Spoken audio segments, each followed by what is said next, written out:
मुख्यमंत्री देवेंद्र फडणवीस ने कहा कि जीवन में जिसने निबंध लिखना बंद किया समझो वह खत्म हो गया। रोज ही नया चैप्टर लिखना होता है। जीवन वेगवान है और अगर कुछ नहीं लिखा तो खत्म हो जाओगे।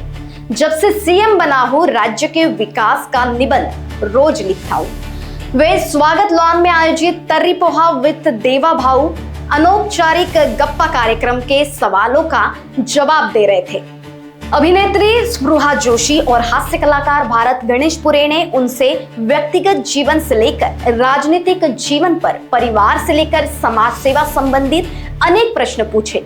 ऐसे ही एक सवाल के जवाब में फडणवीस ने कहा कि वे रोज ही राज्य के विकास का निबंध लिखते हैं। मैं पीएम बना तो विषय पर निबंध लिखने की इच्छा पर उन्होंने कहा, यह जगह वैकेंट नहीं है और 2029 के चुनाव में भी नरेंद्र मोदी ही देश के प्रधानमंत्री बनेंगे। कार्यक्रम के प्रारंभ में शहर अध्यक्ष दयाशंकर तिवारी ने उनका स्वागत किया। एक मी महत्वाची गोष्ट सांगतो की हे शहर खूप मोठं झालं आहे, मेट्रो शहर आहे। महाराष्ट्रामध्ये मुंबई आणि पुण्यानंतर सर्वाधिक लोकसंख्येचं शहर आहे। पण आजही नागपूरमध्ये आम्ही कोणाचा पत्ता प्लॉट नंबरने सांगत नाही।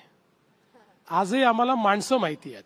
हा याच्या बाजूला राहतो, तो त्याच्या बाजूला, भोयरच्या बाजूला राहणार नाही का रे, तो देशपांडेच्या जवळ राहणार नाही का रे, असाच पत्ता इथे सांगितला जातो। त्यामुळे आज मेट्रो शहरांमध्ये जे काही बाजूच्या फ्लॅटमध्ये कोण आहे हे देखील लोकांना माहिती नाही आहे। पण नागपूरमध्ये असं नाही, नागपूरने अजून ते कल्चर जिवंत ठेवलंय।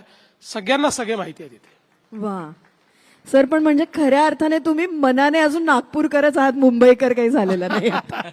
आजच एका मुलाखतीमध्ये राज ठाकरेंनी मला तसे मुंबईच्या बाहेरचं ठरवलेलं आहे। त्याच्यामुळे आता मी सर्टिफाईड नागपूरकर आहे। नाही, मी तेच विचारणार होतो तुम्हाला किंवा मुंबई असा एक आता प्रश्न ते विचारला की मुंबईचा विकास करायचा असेल तर मुंबईमध्ये जन्माला येणं गरजेचं आहे, ह्याच्याबद्दल तुमचं काय मत आहे? आता जे मुंबईला जन्माला येऊन आता म्हातारे व्हायला लागले तरी विकास करू शकले नाही, ते काय विकास करणार आहेत?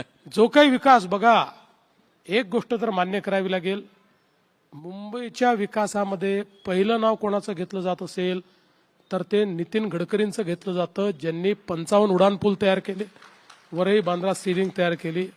आणि त्यानंतर मुंबईचा 360 डिग्री विकास हा मोदीजींच्या नेतृत्वाखाली मी आणि एकनाथ शिंदेंनी केला। करेक्ट। वा सर, नागपूरमध्ये आता 2014च्या पूर्वीचं नागपूर आणि आता आपण 2026 सालामध्ये आहोत, तर इतक्या वर्षांमध्ये या शहरामध्ये काय बदल घडला असं वाटतं? मला असं वाटतं की या शहराला खूप आधुनिकता आली। विशेषतः आपण बघा की काही मॉडेल्स नागपूरने तयार केले। विशेषतः आपण जर बघितलं तर नागपूरमध्ये जी काही सांडपाण्यावर जी प्रक्रिया होते, तर नागपूर हे पहिलं शहर असं ठरलं की ज्या शहराने आपल्या सांडपाण्यावर प्रक्रिया करून ते पाणी वीज निर्मिती करता विकलं आणि त्यातनं पैसा कमावला। हे पहिलं शहर झालं, पहिलं मॉडेल तयार केलं। दुसरं आपण जर बघितलं तर 24/7 पाणी पुरवठ्याच्या योजनेचं एक मॉडेल हे देखील नागपूरने तयार केलं। आज नागपूर एक असं शहर आहे की आता अजून आमचं योजनेचं काम पूर्ण व्हायचं आहे, काही भाग बाकी आहेत, पण सगळं झाल्यानंतर आज नागपूर शहरामध्ये उन्हाळ्यातही कुठलेही पाण्याकरता मोर्चे येत नाहीत, ही परिस्थिती नसते। पाणी या ठिकाणी आहे। नागपूरमध्ये रस्त्यांची जी कामं आहेत, आज कोणीही नागपूरला आल्यानंतर इथलं इन्फ्रास्ट्रक्चर पाहून तो आश्चर्यचकित होतो। इथे आम्ही कॉन्क्रीटचे रोड केलेले आहेत, खड्ड्यांचा विषय नाही आहे, इथे फ्लायओव्हरचं जाळं तयार केलेलं आहे। आणि विशेषतः नितीनजींच्या नेतृत्वामध्ये आम्ही या ठिकाणी एक पहिल्यांदा एक मॉडेल तयार केलं डबल डेकर पुराचं, की ज्याच्यामध्ये खाली रस्ता आहे, त्याच्यावर फ्लायओव्हर आहे आणि त्याच्यावरून मेट्रो जाते आणि एकाच पिलरवर हे सगळं उभं केलं। आता ते मॉडेल संपूर्ण देशाने घेतलेलं आहे। त्याच्यामुळे अशा अनेक गोष्टी आहेत की ज्या नागपूरमध्ये पहिल्यांदा झाल्या आणि आता त्या देशामध्ये चालल्यात। आता नागपूरमध्ये आम्ही एक कचऱ्याचा जो काही प्रक्रियेचा प्रकल्प तयार केला, ज्यातनं आम्ही बायोगॅस सीएनजी वगैरे तयार करतो आहोत, तेही त्याचं लवकरच एक 2-3 महिन्यात आम्ही लोकार्पण करू। तोही देशातला असा प्रकल्प आहे की बिना कुठल्या टिपिंग फीचं त्या ठिकाणी 100% कचऱ्यावर आम्ही प्रोसेसिंग करतोय आणि त्यातनं आम्ही गॅस तयार करतोय. पुढच्या काळामध्ये त्या गॅसवरच नागपूरच्या आमच्या बसेस चालणार आहेत. त्यामुळे असं एक मॉडेल नागपूरने तयार केलं आहे. आणि म्हणून आपण जर बघितलं तर आधुनिकतेच्या ज्या गोष्टी आहेत या सगळ्या गोष्टी या नागपूरने तयार केल्या. उत्तम उद्यानं आम्ही तयार केली, खेळाची मैदानं आम्ही तयार केली. नागपूर शहरामध्ये ज्याला सस्टेनेबिलिटी म्हणतो अशा पद्धतीची सर्क्युलर इकॉनॉमी तयार करण्याचा आम्ही प्रयत्न केला. ग्रीन नागपूर, हिरवं नागपूर आम्ही केलं. मला असं वाटतं की यामुळेच महाराष्ट्रातल्या शहरांमध्ये उठून दिसणारा शहर म्हणून आज नागपूरकडे पाहिलं जातं. म्हणजे आता मला स्वतःला माय विनोद बदलावं लागतील, कारण की माय अख्खी कारकीर्द 5-6 वर्ष जे काही फू बाय फू केलं ते माझ्या सगळं याच्यावर होतं की आमच्या विदर्भात पाण्याची टंचाई आहे, आमच्या विदर्भात अन्याय होते. पण आता काही अन्याय आणि पाण्याची टंचाई दिसून नाही राहिलेली आहे. टंचाई दूर केली. त्याबद्दल आता दुसरे काहीतरी विनोद निर्माण करावे लागतील.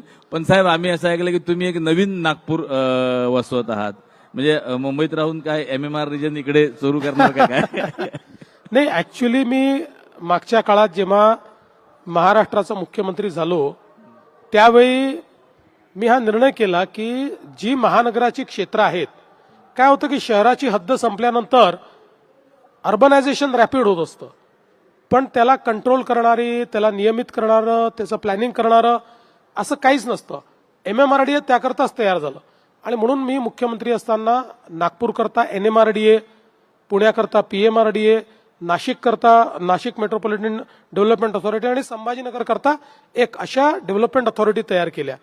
आज नागपूरची जी डेव्हलपमेंट अथॉरिटी आपण तयार केली आहे त्याच्या माध्यमातून नागपूर महानगरपालिकेच्या क्षेत्राबाहेर अनेक कामं चालली आहेत. जवळपास 1700 कोटी रुपयाची पिण्याच्या पाण्याची आणि सिवेजची कामं आम्ही करतो. पण हे सगळं करत असताना एक गोष्ट लक्षात आली की आपल्याला जर आता नवीन टेक्नॉलॉजीज अट्रॅक्ट करायच्या असतील, नवीन बिझनेसेस अट्रॅक्ट करायचे असतील तर एक ग्रीनफील्ड अशा प्रकारची सिटी तयार करावी लागते. कारण त्याचं एक वेगळी डिमांड असते. आणि आता तर आपण जर विचार केला तर GCCचं कल्चर आलेलं आहे, ग्लोबल कॅपेबिलिटी सेंटर्स. आणि जगाचं लक्ष GCC करता भारतात. आणि भारतामध्येही आज जवळपास आलेले GCC मध्ये 50% जवळपास GCC हे महाराष्ट्रात येत आहेत. त्यामुळे GCCचं सेंटर हे होतं. आणि एक GCC हा रोजगार निर्माण करतो, व्हॅल्यू तयार करतो. आता ITच्या पलीकडे आपण गेलो आहोत. आणि म्हणून हे ग्लोबल कॅपेबिलिटी सेंटरचं जे काही पुढची वेव्ह येणार आहे, ही वेव्ह जर कॅप्चर करायची असेल तर तुम्हाला न्यू बिझनेस डिस्ट्रिक्ट तयार केला पाहिजे. आणि म्हणून मग आम्ही हा निर्णय केला की नागपूरमध्येच, म्हणजे नागपूरच्या जवळच, त्या ठिकाणी समृद्धी महामार्गाच्या जवळ जवळपास 700 हेक्टर जमिनीवर आम्ही एक नवीन बिझनेस डिस्ट्रिक्ट तयार करतोय, ज्या ठिकाणी अतिशय आयकॉनिक अशा प्रकारचे इन्फ्रास्ट्रक्चर असेल, ज्या ठिकाणी मिक्स यूज असेल, वॉक टू वर्क असेल, सस्टेनेबिलिटी असेल. आणि आमचा अंदाज असा आहे की ज्यावेळी हे न्यू नागपूर आम्ही तयार करू आणि या न्यू नागपूरमध्ये ज्यावेळी आमच्या अपेक्षेप्रमाणे त्याला रिस्पॉन्स मिळेल, तो मिळतोय. कारण आतापासून लोकांनी इन्क्वायरी करणं चालू केलंय. काही देशातले मोठे डेव्हलपर्स हे आमच्याशी संपर्क करतायत. तर आमचा अंदाज असा आहे की या न्यू नागपूरमध्ये 5 लाख लोकांकरता रोजगार आम्ही तयार करू शकू. त्यामुळे एक प्रकारे नागपूरचं नवं रोजगाराचं मॅग्नेट हे न्यू नागपूर असेल.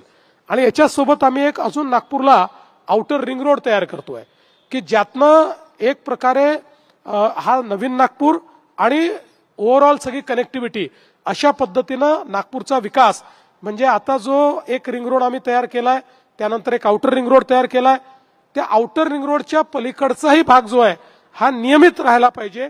त्याचं योग्य प्रकारे त्या ठिकाणी आपल्याला प्लॅनिंग करता आलं पाहिजे. म्हणून नवीन नागपूर आणि हा रिंग रोड जवळपास याकरता 11,000 कोटी रुपये आम्ही खर्च करतो. लोकवाहिनी मीडिया के लिए अविनाश तोतड़े, नागपुर.